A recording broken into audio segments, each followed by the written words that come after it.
Welcome the timeless forgotten mystery. Hermes was more than a trickster. He was the bridge between worlds, the guide of souls, and the keeper of secrets. Some believed he carried a prophecy, a vision of mankind's fall and the divine's return. This prophecy lay hidden in forgotten libraries, fragile words resting in silence. And just as these words endured through centuries, you too can help keep this story alive. Subscribe now and join the journey into the forgotten wisdom of Hermes. What lies beyond this prophecy? A vision of forgotten gods and their return. Tonight, we step through the doorway of Hermes's words into a story where endings are but beginnings. In the ancient world, Hermes was not just a name. He was a figure who moved across cultures, bearing many faces and meanings. To the Greeks, he was the swift messenger of the gods, traveling between Olympus and the mortal world. He was the protector of travelers, the trickster who stole fire, and the guide of souls passing into the afterlife. His stories were whispered at crossroads, where the air itself seemed to hold secrets. Across the sea, in the temples of Egypt, Hermes appeared in another form. They called him Thoth, the keeper of wisdom, master of writing, and measurer of time and stars.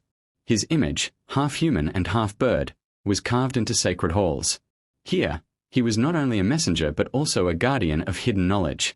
This duality, playful trickster and wise teacher, gave Hermes a unique place in human thought. A god of both laughter and silence, of both earth and sky. Hermes was never bound by walls or borders.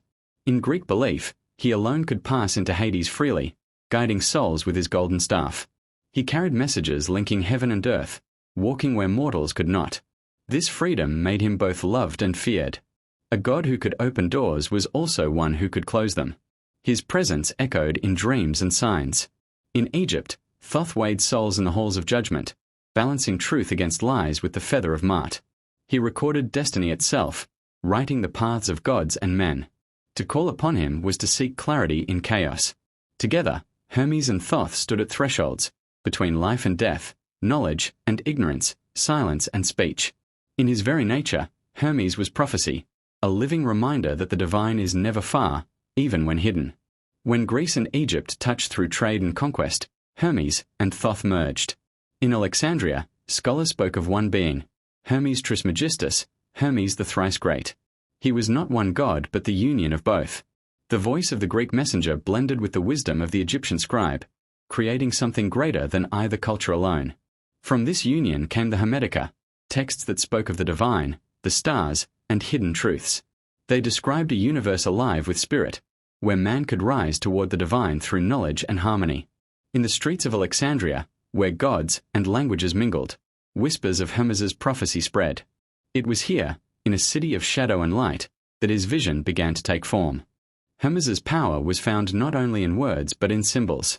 In Greece, stone pillars called Hermes stood at crossroads, carved with faces and inscriptions. To ordinary eyes, they guarded the roads. To seekers, they carried hidden truths. In Egypt, hieroglyphs carried Thoth's wisdom. A bird, a reed, a star, each symbol was a key to the unseen. Writing was not just description, it was creation. Thoth was master of this sacred act. Together, the Hermes and hieroglyphs carried Hermes's essence across lands. Truth was never spoken directly but concealed in signs, waiting to be discovered. Hermes's world was one of movement, symbols, and secrets. He lived in the laughter of Greek storytellers and the silence of Egyptian scribes. From these many faces, a single figure emerged, messenger and prophet alike.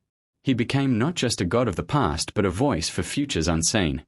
From Alexandria came whispers of hidden writings, words foretelling the fall of temples, the fading of faith, and the return of light. These were not the heritage of one land but of all who sought wisdom. They promised that beyond silence lies renewal, beyond loss lies discovery. Let us now walk into these texts, into the prophecy of Hermes Trismegistus, and glimpse the future he imagined for mortals and gods alike. Sacred would once again mean reverence. What had been forgotten would be remembered, and what had been hidden would be revealed. This return of voices was not only about the gods, but about the awakening of humanity itself. Hermes taught that when the world is ready, the divine always responds. His prophecy carried hope, that silence is never endless, that it always breaks into song. To those who feared abandonment, Hermes gave a promise. The gods may withdraw, but they never forget. Their return is woven into the rhythm of the universe. as natural as spring following winter. In his vision, Hermes saw temples rise again, not only built from stone but within hearts. He wrote that people would one day remember the sacred, not because they were commanded, but because they longed for it. The ruins would no longer stand empty. Altars would glow once more, prayers would rise like fire, and songs would echo in halls thought lifeless. Yet his words carried an even deeper truth. The real temples are within. Renewal would come not from rebuilding stone, but from the rebirth of spirit. For readers centuries later, his lines felt like the return of hope. Even in a world weighed with doubt, the thought that men could awaken again to the divine brought comfort. His prophecy was not about turning back time but about transformation. The temples of the future would not be mere reflections of the past, they would be greater. In this way, Hermes promised that no silence is eternal. What is broken can be restored. What is forgotten can be remembered. He spoke of a time when memory itself would awaken. Even after centuries of silence, truth could rise again, like a seed breaking through stone. Forgotten stories would return, sacred words would be read again, and humanity would feel a longing for the divine they once denied. This was not about recreating the past as it was, but about rediscovering what had always been hidden within. The awakening of memory was like a gentle stirring, a reminder that no silence endures forever. For Hermes, memory was the key that unlocked renewal. The divine could never be erased, only covered by dust. And when the dust of forgetting was lifted, even slightly, light would shine again. This gave hope to those who read his words long after. No matter how lost the world seemed, memory always waited. And when memory awoke, the voice of the divine could be heard again, clear and strong. Hermes ended this part of the prophecy with a promise. The gods would return, the heavens would open, and wisdom would bloom once more. It would not be a gift handed down, but a response to seekers. When men remembered, when they sought truth with open hearts, the divine would answer. The silence would break, and the song of the universe would rise again. This promise was the heart of his vision. Hope after despair, dawn after night. And just as Hermes invited his readers to prepare for renewal, I invite you now. Join this journey so together we can keep alive the wisdom waiting to return. Each voice strengthens the flame, just as memory keeps prophecy alive.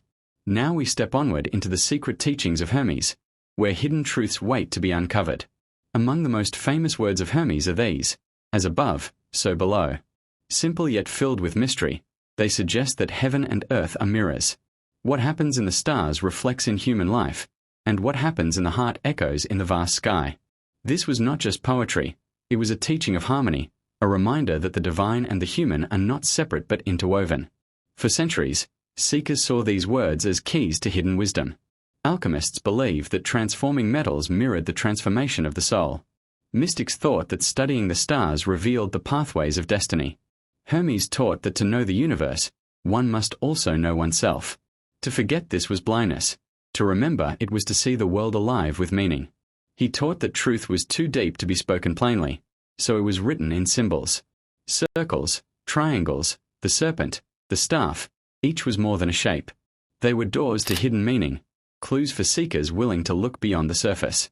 The untrained eye saw marks, but the wise saw entire worlds within them. This symbolic language protected wisdom from misuse. For followers of Hermes, learning these symbols was like learning the alphabet of the soul. Each sign spoke of balance, cycles, and transformation. A serpent devouring its tail showed eternity. A triangle pointing upward meant fire, downward, water. Together, they formed a map of reality. To enter this language was to step into a secret conversation between the divine and man. Knowledge was not to be owned but lived. Hermes's teaching spoke of transformation, not only metals into gold, but souls into light. For him, alchemy was never about greed or wealth, but about turning ignorance into wisdom, weakness into strength, darkness into light.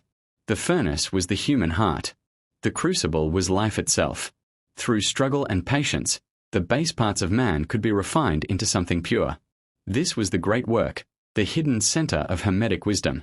Seekers across centuries believed this teaching gave meaning to life, that hardship was not meaningless but part of the process.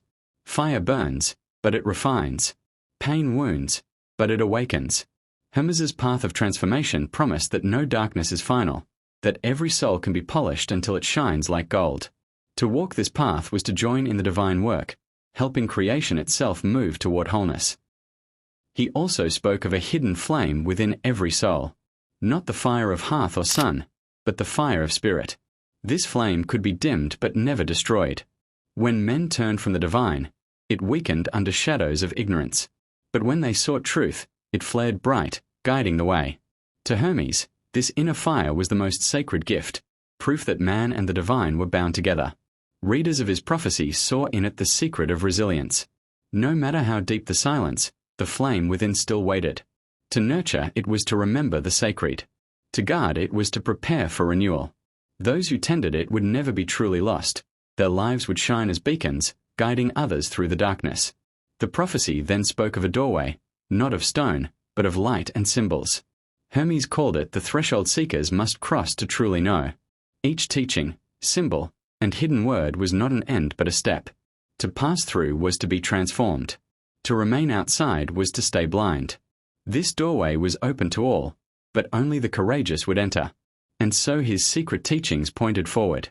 Beyond transformation lay alchemy, the great work of turning darkness into light, ignorance into wisdom, man into something greater. The prophecy was not locked in books. It lived in the work of life itself. With the image of the doorway, Hermes invited readers deeper into the alchemy of time, where the greatest mysteries waited. Would you like me to continue rewriting the alchemy of time and the remaining sections of your script in the same engaging style?